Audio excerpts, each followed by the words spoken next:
안녕하세요. 저는 30살 남자입니다. 중요한 일을 앞두고 있는 지금 저에게 고마운 사람들을 위해 사연을 보내봅니다. 저는 많이 불우한 환경에서 자랐습니다. 처음부터 그랬던 건 아니고 제가 12살 때 어머니가 돌아가시면서 그 비극은 시작되었습니다. 지금은 많이 희미해진 기억 속의 어머니는 참 좋은 분이셨습니다. 이렇다 할 엄청난 사건이나 추억이 있는 건 아니지만 그냥 어머니를 생각하면 마음이 편안해집니다.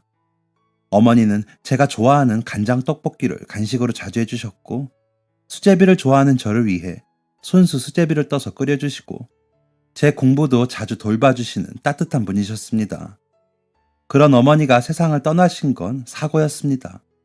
눈이 오는 날 어머니께서는 장을 보고 집에 오시다가 미끄러져 내려오는 승합차에 치여 돌아가셨다고 했습니다.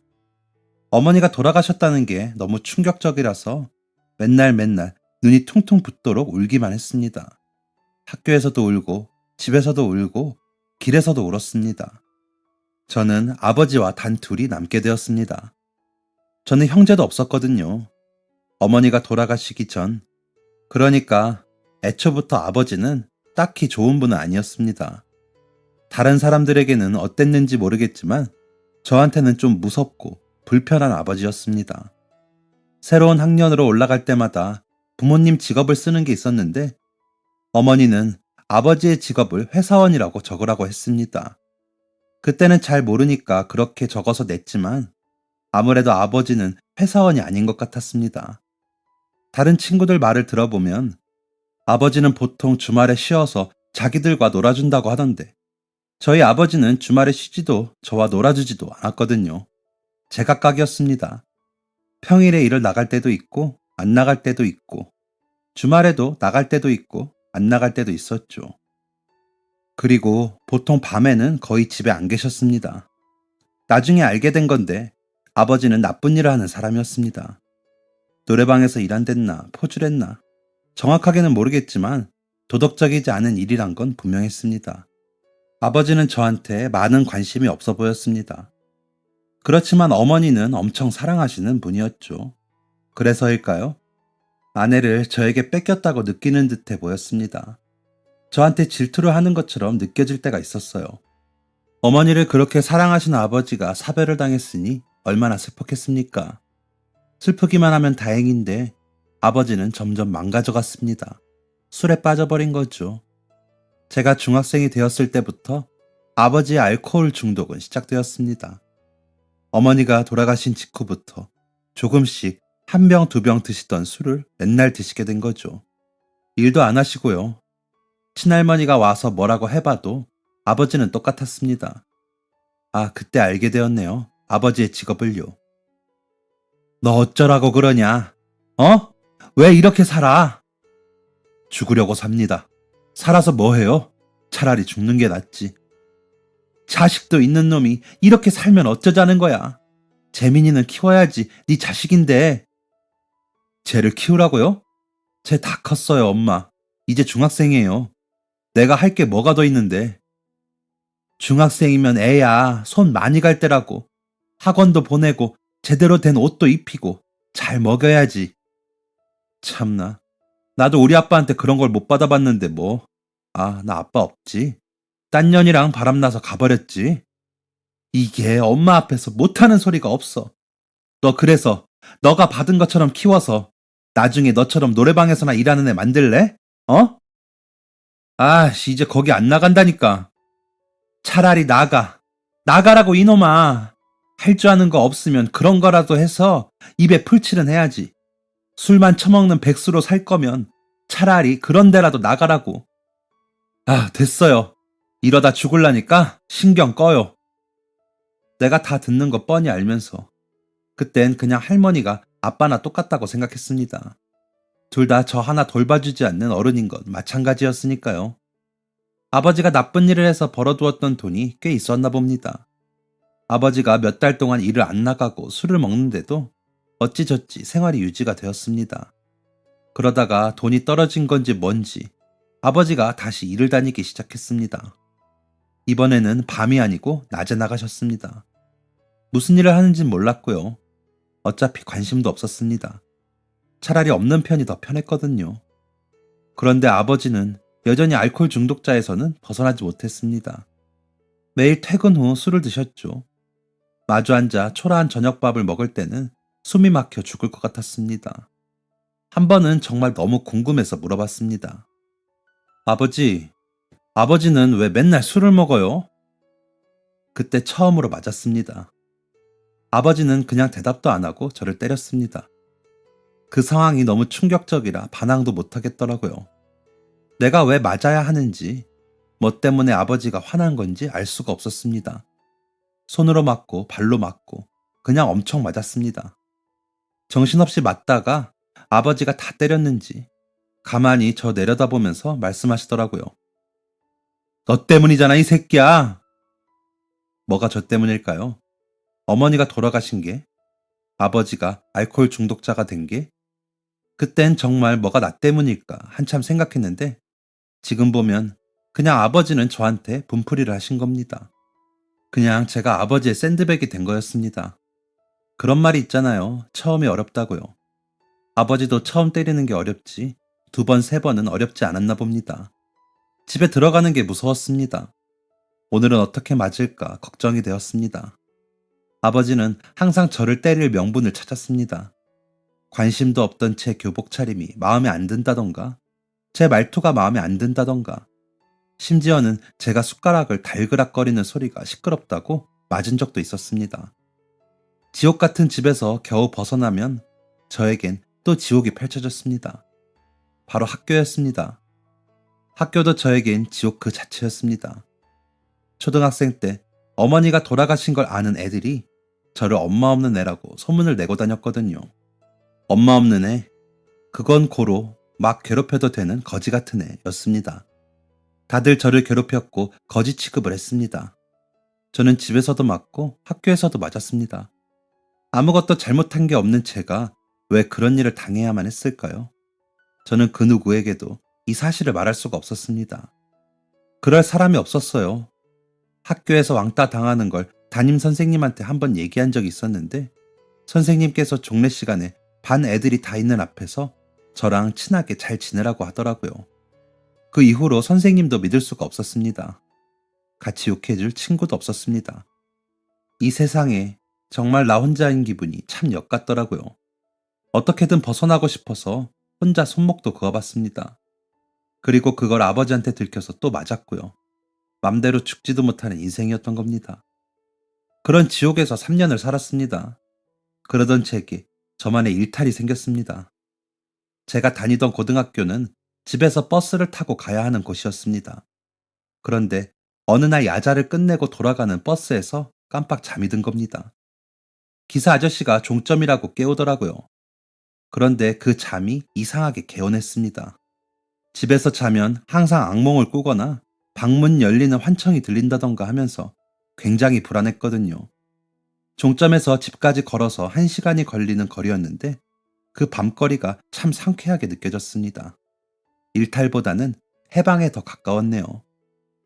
지옥 같은 일상에서 잠시나마 해방된 그 느낌이 너무 좋았습니다. 선선한 밤 공기를 마시며 걸어가는데 집에 가까워질수록 점점 발걸음이 무거워지더라고요. 너무 늦었다고 또 맞진 않을까 겁이 났습니다. 조심스럽게 문을 열고 들어가는데 아버지는 자고 있었습니다. 그리고 그 다음 날도요. 그 다음 날은 일부러 종점까지 갔다가 집에 걸어갔습니다. 그 해방감을 느끼고 싶어서였죠. 그날도 전날과 마찬가지로 아버지는 자고 있더라고요. 아, 이 시간에 들어가면 맞지 않는구나 하고 생각했습니다. 그렇다고 맨날 그렇게 늦게 들어가진 않았습니다. 눈치껏 일주일에 2번 정도만 제대로 숨 쉬는 기분을 느꼈습니다. 고등학교의 학교 생활도 중학생 때와 다르지 않았습니다. 괴롭힘은 줄었지만 무시하는 건 여전했습니다. 저는 아예 엄마 없는 거지 새끼로 낙인이 찍혀 있더라고요. 다들 저를 투명인간 취급하고 일부러 보이면서 안 보인 척 저를 치고 가거나 제 물건을 밟고 갔죠. 어떤 사람들은 이런 상황에 놓이면 할 수 있는 건 공부뿐이다라 생각하고 열심히 했다고 하던데 저는 아니었습니다. 왜 저를 괴롭히는 성적이 안 좋아야 마땅한 그런 불량한 애들이 공부까지 잘하는 걸까요?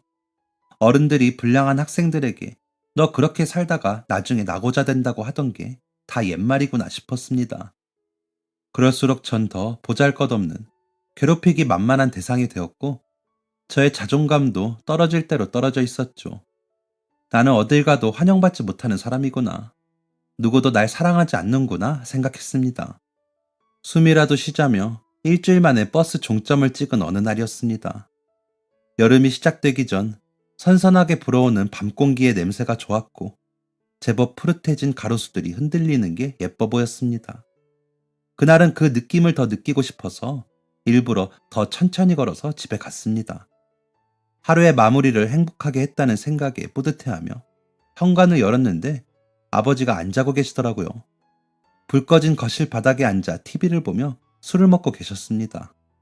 방금까지 행복했던 마음이 불안해졌습니다. 눈치를 보며 제 방으로 들어가려는데 아버지가 TV에 시선을 고정한 채 제게 묻더라고요.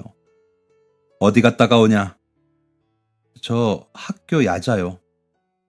아버지가 힐끗 시계를 보는데 심장이 쿵쾅쿵쾅 뛰었습니다. 야자를 이렇게 늦게까지 해? 아버지가 제게 시선을 주자 제 심장은 더 요동쳤습니다. 야자가 언제 끝나는지 아버지는 모를 겁니다. 관심도 없고요. 그냥 꼬투리를 잡고 싶은 거예요.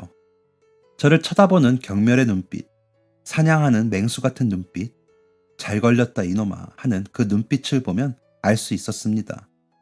나 오늘도 맞겠구나 하는 걸요. 제 예상은 빗나가지 않았습니다. 아버지가 오라는 손짓을 하고 제가 쭈뼛대며 다가가자 아버지는 벌떡 일어나 저를 때리셨습니다.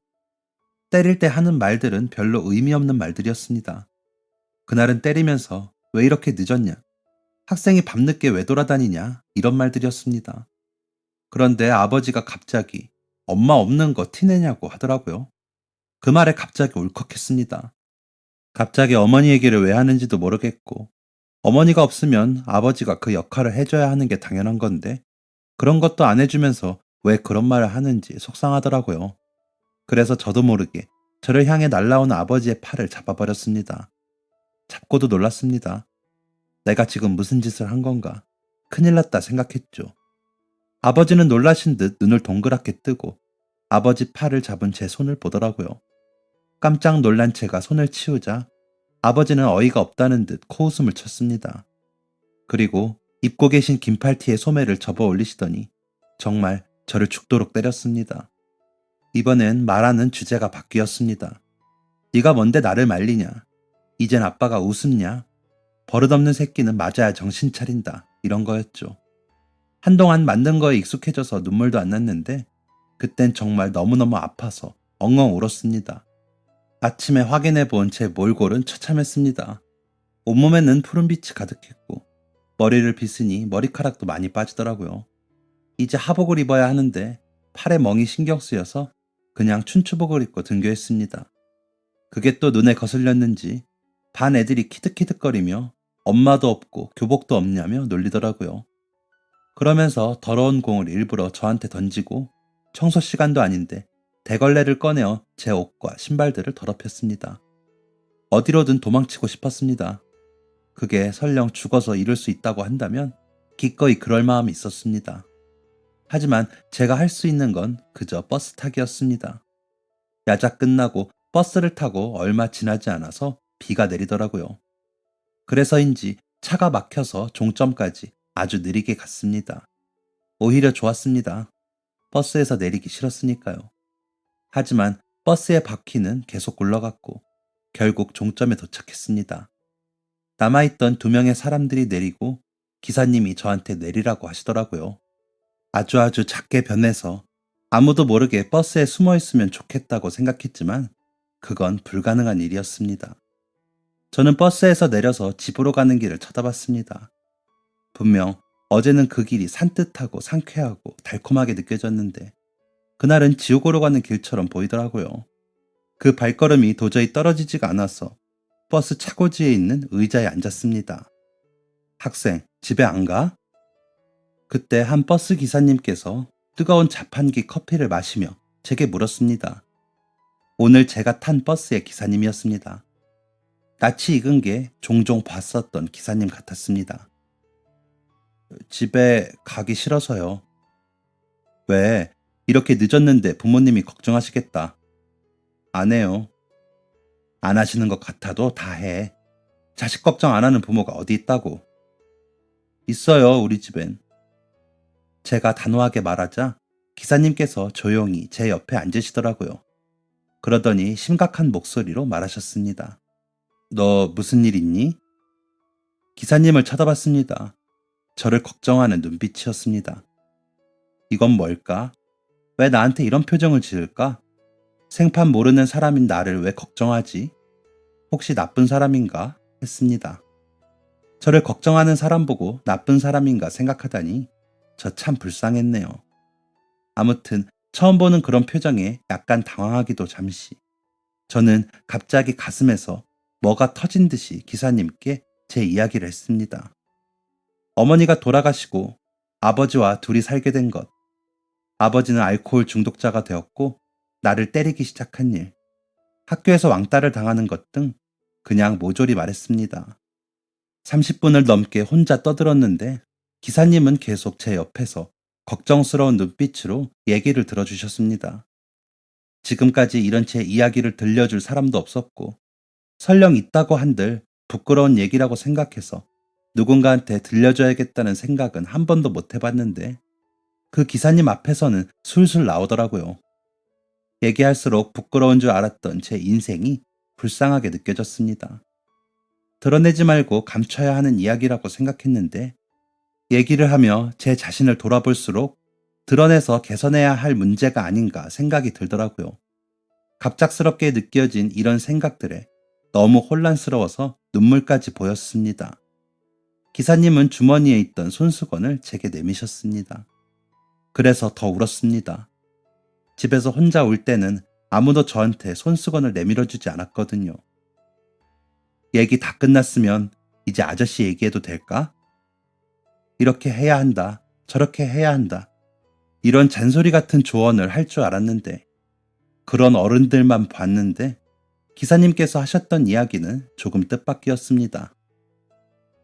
아저씨도 아들을 혼자 키우고 있어. 아저씨랑 결혼했던 사람은 10년 전에 가정을 버리고 떠났거든. 아저씨는 그때 그 사람이랑 사업을 하고 있었는데 그 사람이 떠나면서 조금 복잡하게 꼬여서 사업도 정리하고 경제적인 상황도 힘들어지게 됐어. 그래서인지 아들이 조금 어긋나기 시작하더라고. 학생이 하면 안 되는 행동들을 하고 다니고 아저씨랑은 말도 안 섞으려고 하고. 그런데 어느 날은 얘가 어쩐 일로 집에 일찍 들어왔는데 피떡이 되어서 들어왔더라고. 너무 놀라서 무슨 일이냐, 어디서 그랬냐, 병원에 가보자 했는데 아들이 아무 말도 안 해. 일단 병원 데리고 가서 치료받는데 글쎄 몸에 멍도 많고 찢어진 상처도 많은 거야. 얘가 누구한테 맞은 거지? 그래서 패싸움이라도 한 거냐고, 왜 그렇게 정신을 못 차리냐고 애를 다그치는데 다 컸다고 생각한 애가 막 울더라. 나한테 아빠는 왜 말을 그렇게밖에 못하냐고, 아빠는 왜 항상 얘기를 들어주지 않냐면서. 그래, 생각해보니까 나는 아들 얘기를 들어보려고 하질 않았구나. 맨날 내 얘기만 했구나. 그제서야 깨달은 거지. 다친 애 데리고 내가 뭐 하는 건가 싶어서 일단 따뜻한 밥 한 끼 먹으며 얘기나 하자 했어. 식당 가서 밥 먹으면서 왜 그러냐고 물었는데 맞았대. 애들이 단체로 두들겨 팼다는 거야. 어떤 애들이 그랬냐니까 지 친구들이 그랬대. 친구들이 친구를 왜 때려? 참나. 무슨 일이 있었냐니까 아들이랑 어울리는 무리 중에 짱인 애가 있었나 봐. 그 애가 좋아하는 여자애가 있었는데 그 여자애는 우리 아들을 좋아했던 거지. 그래서 팼다는 거야. 우리 아들은 아무것도 하지 않았는데 그 여자애가 아들을 좋아한다는 이유로. 어리지? 참 어리다 못해 어리석지. 그렇게 한 달을 괴롭힘을 당했는데 나는 그것도 모르고 있었던 거야. 아빠가 돼가지고 아들한테 어떻게 하고 싶냐고 물으니까 다 징계받게 하고 싶대. 다음날 찾아가서 난리를 쳤지. 학생이 한 달 동안 괴롭힘을 당하고 어제는 입고를 하고 왔는데 그러고도 당신들이 선생이냐고. 당장 가해 학생들 부모들 부르라고. 그렇게 해서 그 다음 주에 그 부모들이 싹 모였다. 7명이었나. 엄마만 온 애도 있고 엄마랑 아빠 둘 다 온 애도 있고. 아빠들은 거의 잘못 없다는 태도야. 원래 남자애들 그러면서 큰다고. 가만히 들었지 일단. 무슨 개소리를 하나 보자고. 막 지 아들은 그냥 몇 대만 때렸다. 남자애들 싸우는 거 하루 이틀이냐. 뭐 얼마나 다쳤다고 그러냐. 마음이 급한 거지. 지네 아들 잘못 감추느라고. 그래서 내가 그렇게 말하면 없던 일이 됩니까? 내 아들이 안 맞은 일이 돼요? 당신네 애들이 우리 애를 왜 때렸는지 아세요? 여자 때문이랍니다. 당신 아들이 좋아하는 여자애가 자기를 안 좋아하고 우리 아들을 좋아해서 때렸대요. 말이 됩니까? 남자애들이라 싸워요? 어이 아저씨. 아저씨 남자죠? 나도 남자인데 우리도 좀 싸울까요? 몇 대밖에 안 때려요? 그래서 그럼 안 때린 게 되냐고요? 때려서 죄송합니다가 나와야 해요. 때리면 안 된다는 거 고등학생도 알고 중학생도 알고 초등학생도 알아요. 그런데 어른들이 뭡니까 이게? 부모면 내 자식이 잘못한 일 사과할 줄 알아야지. 거짓말하고 방관하면 그게 부모예요? 얘네 원래 친구였대요. 그럼 막말로 당신네들의 자식도 한순간에 피해자가 될 수 있는 거라고요. 간수 잘하세요. 잘 가르치세요. 때리면 안 된다고. 안 그러면 당신들 애가 맞을 테니까. 내가 딱 이랬지. 찍소리 못하더라고. 그제서야 하나둘 죄송하다고. 어거지로 중얼거리고 결국 싹 징계받고 아들이 원해서 고소까지 했어. 그러니까 그제서야 집까지 찾아와서 무릎 꿇고 죄송하다고. 한 번만 봐달라고. 이거 남으면 자기 자식 취직도 못한다고 울더라고. 참 봐주기 싫었는데 아들이 그만하재서 합의해주고 그 이후로 그 애들 우리 아들 건들지도 않는데 주변에 오지도 않고 쳐다보지도 않는다더라. 우리 아들 지금 좋은 대학 가서 좋은 친구들이랑 잘 지내. 얘기가 길어졌는데 청소년과 그 부모는 그런 거야. 부모는 항상 아이를 보호해줘야 하고 얘기도 들어줘야 하고 일이 생겼을 때 해결해줘야 하는 거야. 그게 부모인 거야. 그리고 잘못한 사람들은 벌을 받아야 하고 피해를 받은 사람은 그걸 나서서 얘기할 수 있는 거야. 네가 하는 얘기 듣는데 너는 계속 저 때문에 제가 그래서 라고 하더라고. 네 잘못이 아니야. 너는 그냥 피해를 받은 사람인 거야. 도움이 필요한 상황인 거고. 지금 네 모습이 그때 우리 아들 같아서 아저씨가 도와주고 싶은데 혹시 도움이 필요하면 뭐든지 말해. 언제든지. 말씀을 마치신 기사님은 제게 전화번호를 알려주셨습니다. 그날은 집에 가는 발걸음이 무거웠습니다. 나를 도와준다는 말은 처음 들어봐서 혼란스럽기도 했고 집에 가면 또 얼마나 맞을까 하는 생각에 무섭기도 했고요. 역시나 그날도 많이 맞았습니다. 맞으면서 아저씨의 말이 계속 생각났습니다. 나는 도움이 필요한 사람이다. 며칠 뒤 저는 정말 기사님께 도움을 요청했습니다. 기사님, 저 그때 그래. 안 그래도 언제 연락하나 기다렸다. 아저씨가 뭘 도와주면 될까? 저 예전에 하셨던 그거 한 번 더 하실 수 있으세요? 저는 기사님의 도움을 받기로 했습니다. 그렇게라도 하면 좀 나아질까?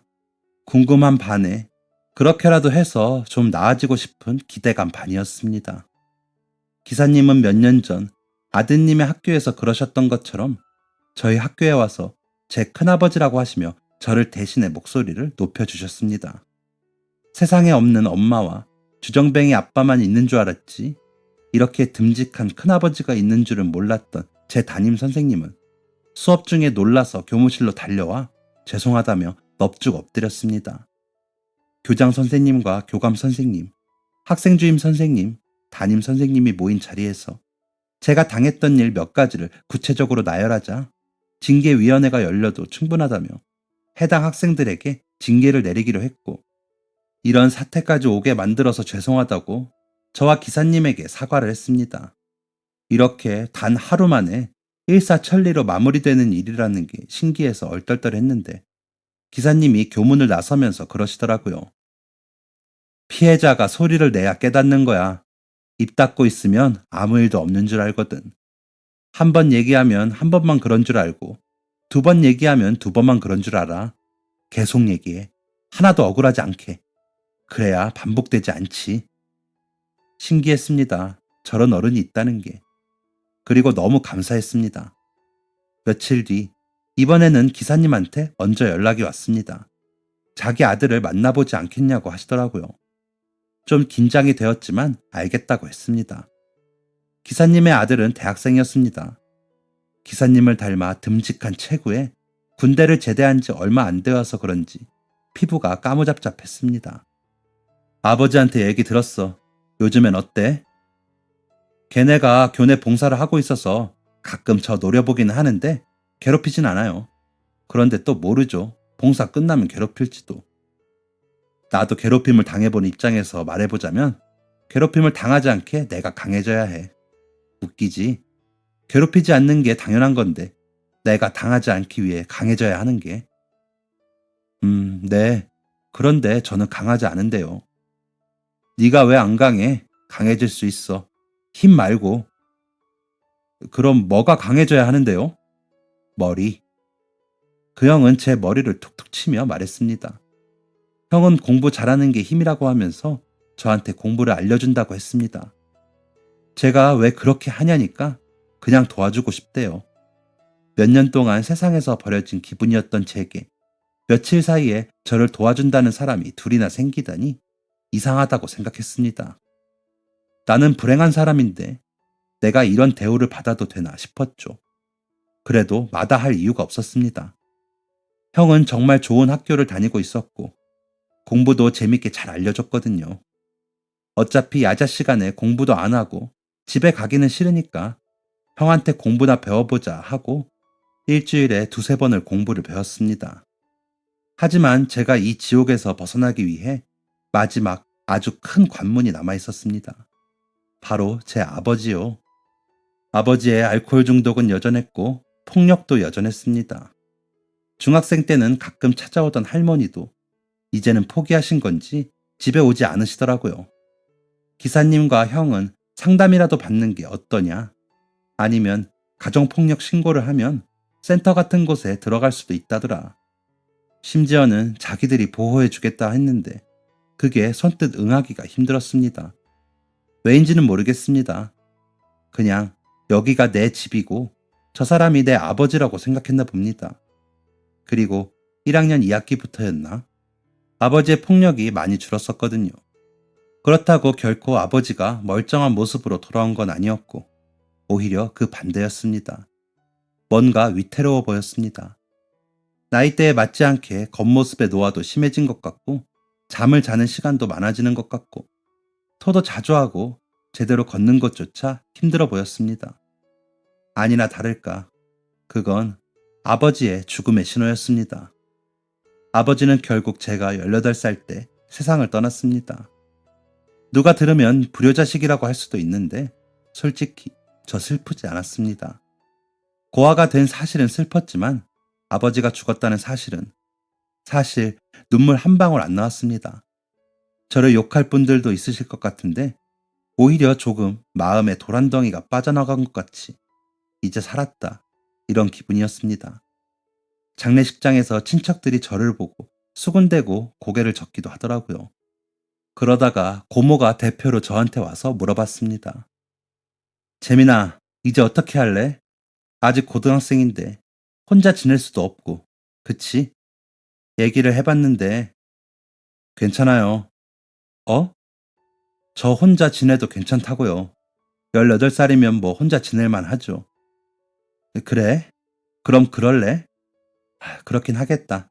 전학 가면 지금 친구들이랑도 헤어져야 하고 또 우리가 불편할 수도 있잖아. 생활비는 걱정하지 말고 가끔 들릴게. 큰 고모가 안도의 한숨을 쉬는 게 제 눈에 보였습니다.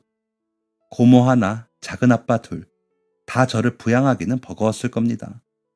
다 큰 남자애라 부담스럽기도 할 거고 사는 지역도 좀 멀고 다들 형편이 아주 좋진 않았거든요. 저도 저를 반기지 않는 사람들 사이에서 눈치 보며 살고 싶은 생각은 없었습니다. 밥이야 늘 혼자 해먹었고 청소도 혼자 했고 전기세 같은 것도 고지서 가져가서 은행에서 내면 된다는 것도 다 알고 어려울 건 없었습니다. 뭐 조금 외롭기야 하겠죠. 18의 나이에 세상에 홀로 선 기분은 참 뭐 같았습니다. 이제 나 하나 사라져도 아무도 관심 없겠구나. 이런 우울한 생각을 깨트려 준 건 바로 기사님과 형이었습니다. 기사님과 형은 다짜고짜 저를 다그쳤습니다. 너 어떻게 하려고 혼자 살겠다는 거야? 18살이면 아직 애야. 아저씨가 그때 한 말 잊었니? 너는 보호를 받아야 하는 나이라는 거. 보호해줄 사람이 없는데요. 왜 없어? 아저씨는 짐 정리를 하고 아저씨와 형이 사는 집으로 오라고 했습니다. 사실 속으로는 너무 좋았지만 그냥 못 이기는 척 하면서 따라갔습니다. 아저씨가 고모한테 연락해서 사정을 얘기했고 고모는 아버지와 제가 살던 집을 정리한다고 했습니다. 그리고 보내주기로 한 생활비는 제 이름으로 된 통장에 넣어주셨죠. 아저씨는 그 통장에는 손도 대지 않으셨습니다.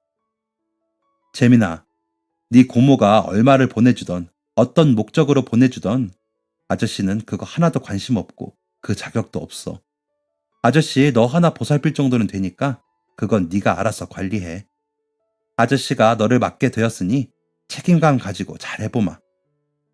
너무 좋았습니다. 좋다는 말 이상으로 표현이 되지 않았습니다. 아저씨는 따뜻한 분이었고 형은 재밌는 사람이었습니다. 그렇게 저는 일반 가족과는 형태가 다르지만 진짜 가족이 생겼습니다. 형이랑 같이 사니까 형한테 매일 공부를 배울 수 있었습니다.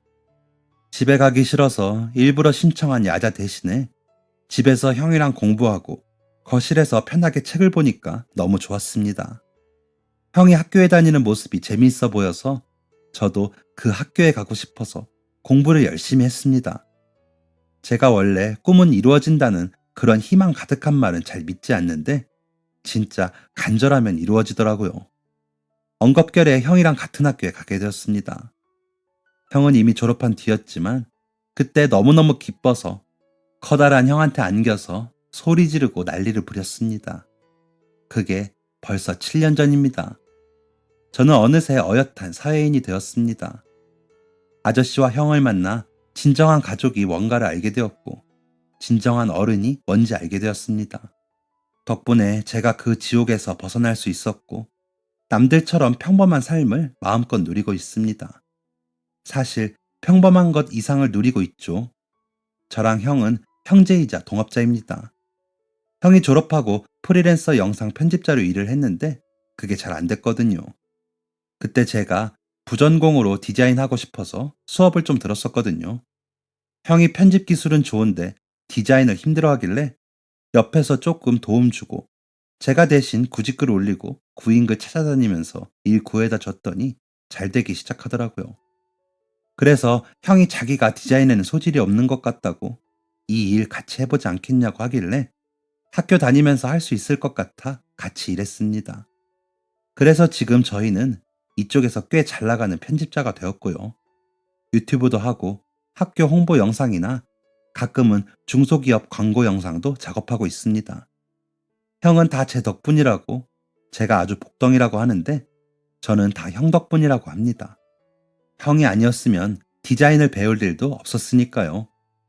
아저씨랑 형한테는 언젠가는 꼭 은혜를 갚아야지 했는데 천천히 그 꿈을 향해 가고 있는 것 같아 뿌듯합니다. 아저씨는 지금 퇴직하시고 자유로운 일상을 보내고 계시거든요. 평생 일만 하시다가 쉬려니 몸이 근질거린다고 하셔서 얼마 전에 운동도 하실 겸 몸을 쓰면서 할 수 있는 게임기를 사드렸는데 요즘 푹 빠지셔서 하루에 몇 시간씩 하십니다. 아무튼 저는 지금 이 생활이 너무너무 좋습니다. 정말 끔찍하게 힘들었던 만큼 행복한 날들을 보내고 있습니다. 아저씨와 형의 은혜 잊지 않고 좋은 어른이 되고 싶습니다. 여러분들도 만약 어렵고 힘든 일에 혼자 고민만 하고 계시다면 주변 분들에게 목소리를 내어보세요. 믿져야 본전이잖아요. 혹시 아나요? 저처럼 좋은 결과를 가져올지도요. 저의 긴 이야기를 들어주셔서 정말 감사합니다. 모두 행복하시기를 바랍니다. 지금까지 사연 들어주셔서 감사합니다. 사연이 재밌으셨다면 구독과 좋아요를 눌러주세요. 감사합니다. 안녕히 계세요. 요.